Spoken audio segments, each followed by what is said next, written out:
ये है दिल्ली दर्पण। दिल्ली ने पिछली बार दिल्ली के 70 साल के इतिहास में हाईएस्ट रिकॉर्डेड यमुना का लेवल देखा था। इससे पिछले साल 2023 में 17 जुलाई को यमुना डेंजर मार्क से बहुत ऊपर 208.66 मीटर्स पर पहुंच गई थी। नमस्कार। बरसात के मौसम में यमुना के अंदर लेवल्स बढ़ने की आशंका हमेशा रहती है और यमुना में अगर लेवल्स बढ़ते हैं तो इसको लेके सरकार के अलग अलग विभागों की क्या तैयारी है, इसको लेके एक फ्लड कंट्रोल एपेक्स बॉडी की मीटिंग होती है। पिछले महीने और उससे पहले भी डीसिल्टिंग को लेके तो कई मीटिंग्स हुई, ऑल डिपार्टमेंट मीटिंग्स हुई।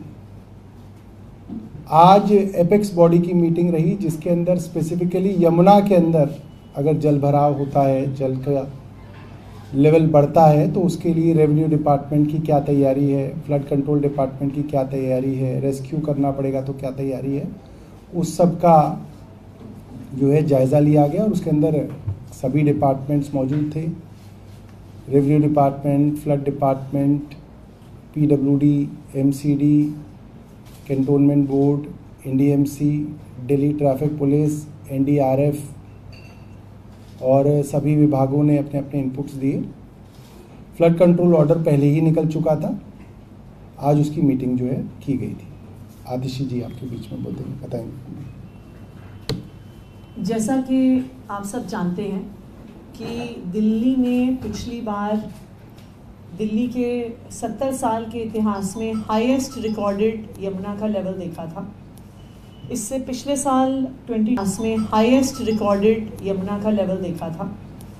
इससे पिछले साल 2023 में 17 जुलाई को यमुना डेंजर मार्क से बहुत ऊपर 208.66 मीटर्स पर पहुंच गई थी। इससे पहले हाईएस्ट रिकॉर्डेड लेवल 1978 में था जो 207.49 मीटर्स तक जो ओल्ड रेलवे ब्रिज पर गेज है उसके मुताबिक था। क्योंकि पिछले साल दिल्ली वालों ने खासकर जो यमुना के आसपास रहते हैं काफ़ी परेशानियों का भी सामना किया था, तो दिल्ली सरकार बाढ़ आने से पहले अगर बाढ़ आने की थोड़ी भी संभावना है तो उसकी पूरी तैयारी कर रही है। जो डीसिल्टिंग का काम है, जैसे सौरभ जी ने बताया, जो सिटी में वाटर लॉगिंग प्रिवेंट कर रहा है, वो तो पिछले कई अरसे से उसका रेगुलरली रिव्यू चल रहा है। लेकिन अब एक फ्लड से रिलेटेड एक 24/7 कंट्रोल रूम DM ईस्ट की लीडरशिप के अंडर DM ईस्ट ऑफिस में बनाया गया है। इस फ्लड कंट्रोल रूम में जो दिल्ली सरकार, MCD, DDA, जो सारे विभाग हैं, इंक्लूडिंग जो सारी सर्विसेज हैं, दिल्ली जल board, BSES, Tata power, health department, सारे रेलेवेंट डिपार्टमेंट्स के लोग वहाँ पे 24/7 डिप्लॉयड रहते हैं। जो हमारा 24/7 कंट्रोल रूम है जो DM ईस्ट ऑफिस में बना है, वो लगातार हथनी कुंड बैराज की जो पूरी हरियाणा इरिगेशन की टीम से उससे टच में है। वहीं से उस कंट्रोल रूम से पूरा जो वेदर फोरकास्ट है, जो वेदर कंडीशंस हैं, नॉट जस्ट दिल्ली में बट पूरे जो यमुना के फ्लो पर, so up to Hathni Kund barrage और हथनी कुंड बैराज से लेकर दिल्ली तक जो सारी बारिश हो रही है, जो सारी वेदर कंडीशंस हैं, जो सारा आउटफॉल ऑफ वाटर यमुना में हो रहा है, उसको 24/7 कंट्रोल रूम से मॉनिटर किया जा रहा है। जैसे ही हथनी कुंड बैराज में अगर 1 लाख क्यूसेक से ज़्यादा पानी का रिलीज होता है तो तुरंत जो हमारे फ्लड डिपार्टमेंट, रेवेन्यू डिपार्टमेंट की पूरी रिलीफ और रेस्क्यू मशीनरी ऑपरेशन में उनका काम शुरू हो जाएगा।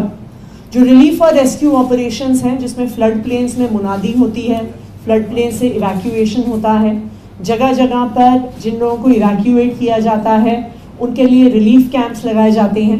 वो रिलीफ कैंप्स कई बार टेंट्स में लगाए जाते हैं, कई बार स्कूल्स में लगाए जाते हैं।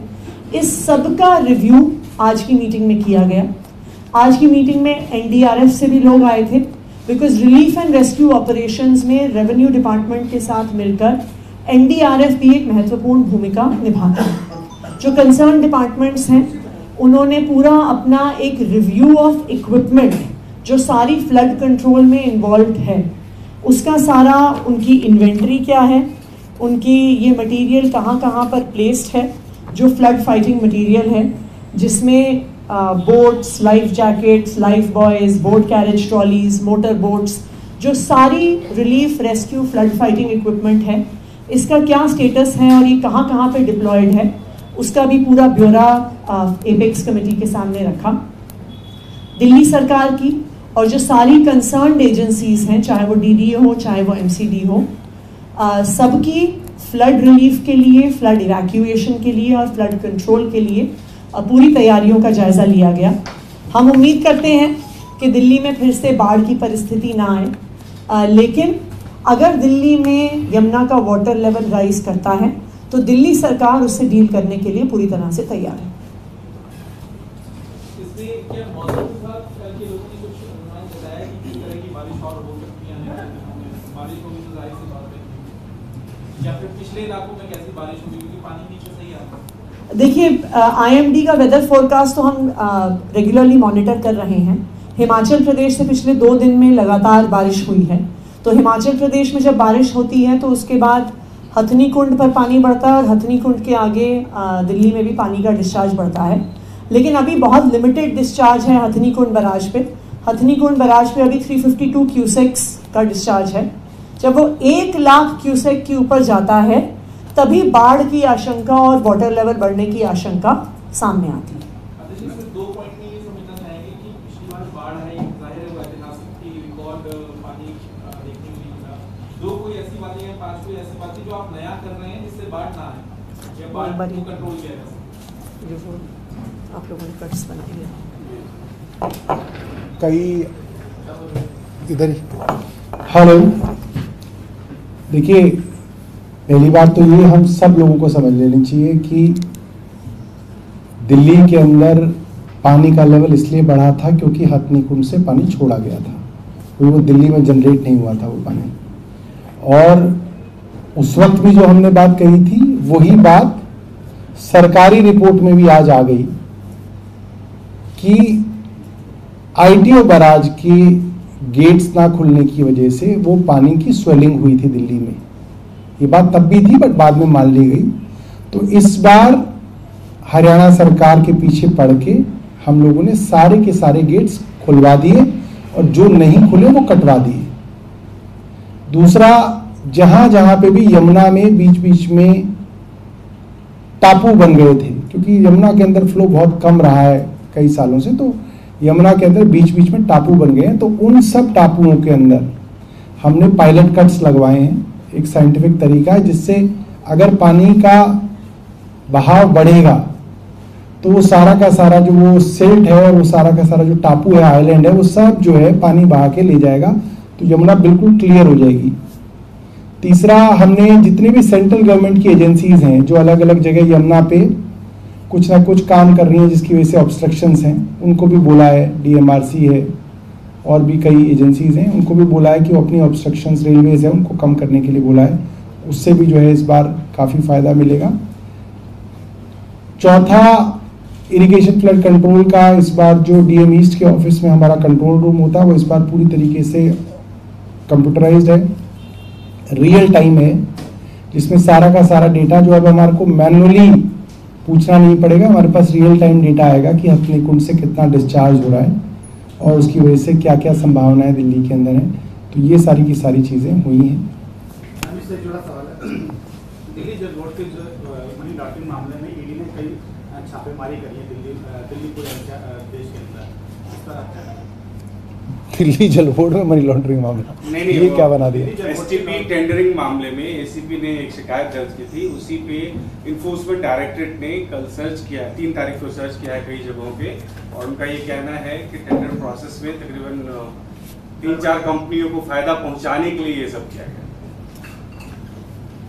देखिए, इन्फोर्समेंट डायरेक्टरेट क्या काम करता है, क्यों काम करता है, किसके खिलाफ काम करता है, किसके कहने पर काम करता है ये जग जाहिर है।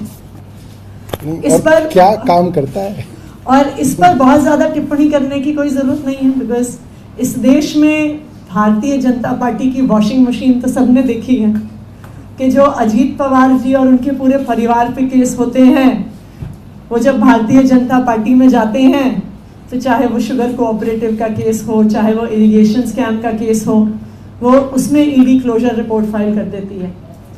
प्रफुल्ल पटेल जी का 70,000 करोड़ का एविएशन स्कैम हो, उसमें सीबीआई और ईडी कह देते हैं कि हमारे कागज खो गए इसलिए हम केस बंद कर रहे हैं।